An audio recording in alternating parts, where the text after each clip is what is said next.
war outside the green zone without security, and you haven't.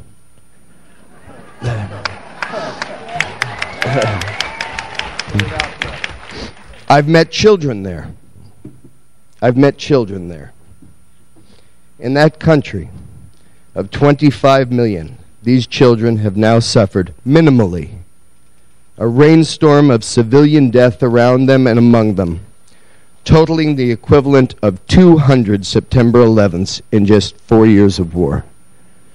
200 9/11s. 200 9/11s.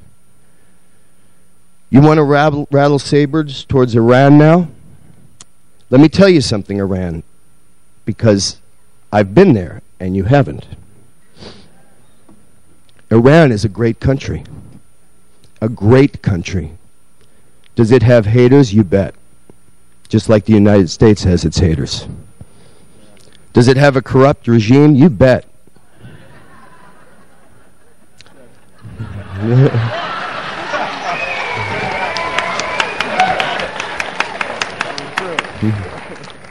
Does it want a nuclear weapon? Maybe. Do we have one? But the people in Iran are great people. And if we give that corrupt leadership, by attacking Iran militarily, the opportunity to unify that great country in hatred against us, we'll have been giving up one of our most promising future allies in decades. If you really know anything about Iran, you know just what I'm referring to. I'm talking about the majority youth who are the most pro-separation of church and state, forward-thinking, inspired young people I've met anywhere on the planet.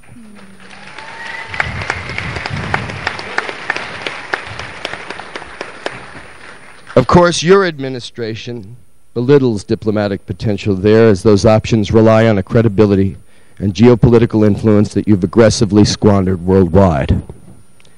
Speaking of squandering, how about the $1.5 billion a day our Iraq-focused military is spending, where 3 weeks of that kind of spending would pay the tab on a visionary levee building project in New Orleans?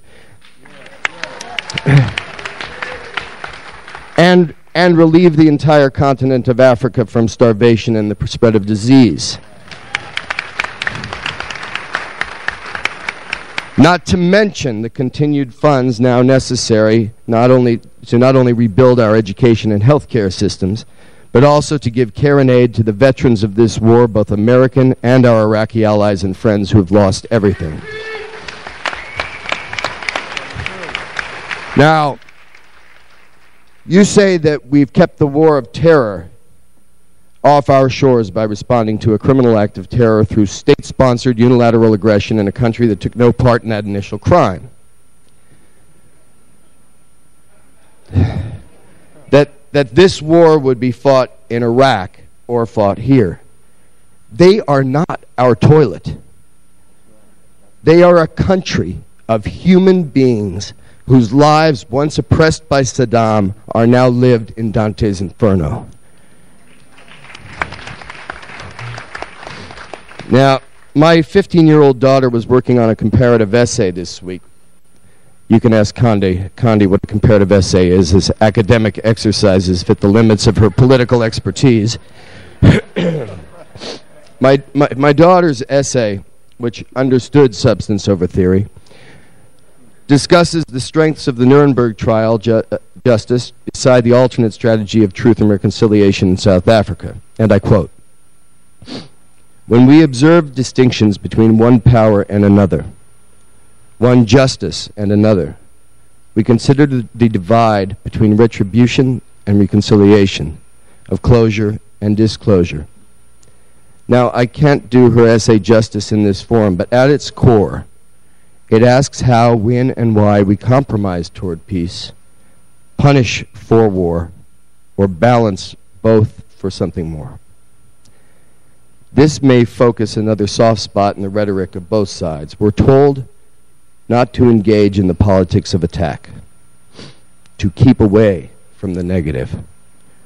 Well, Mr. Bush, when speaking of your administration, that would leave us silent and impotent indeed. So in conclusion, I address my remaining remarks to the choir. We all played nice recently at the sad passing of former President Ford.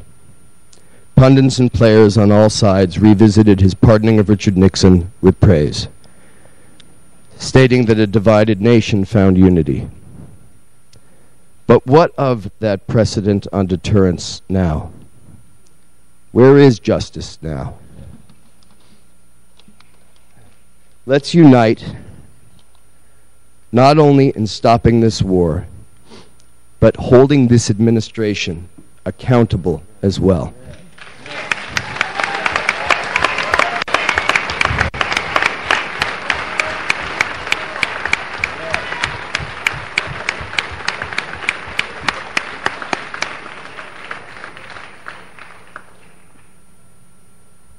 Without impeachment, justice cannot prevail. Not in our time or our children's. And let's make it clear to Democrats and Republicans alike that we are not willing to wait on 08 to hear them say again, if I'd known then what I know now. Even in a so-called victory, what we saw yesterday was a House of Representatives that couldn't bring itself to represent either conscience or constituents.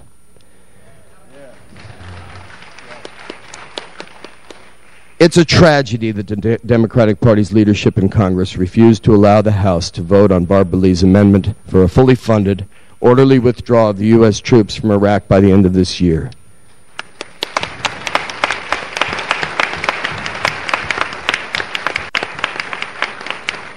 Elites circled the war wagons against this proposal and postponed the day of reckoning that must come as soon as possible. A complete pullout of U.S. military forces from Iraq.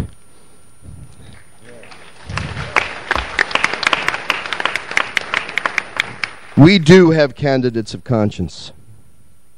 Let's support those who fight for this country and not for themselves. Let's not be partisan. I don't care what they call themselves. I want a human being who sees the world as it is today for the needs it has today. As things stand right now, I'm personally going to vote for Dennis Kucinich.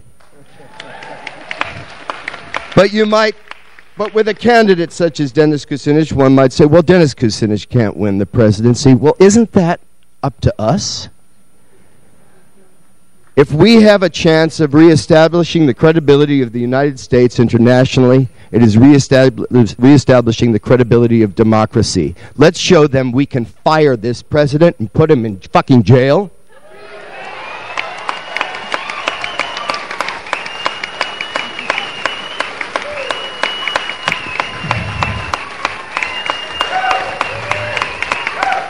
Let's show them that we can stop this war. And let's show them that we can choose who our next president would be. You and me, the boys from Google, the farmer in Wisconsin, everybody, we can tell them, we tell the Democratic Party what to do. We do it district by district, and we do it today. Thank you very much.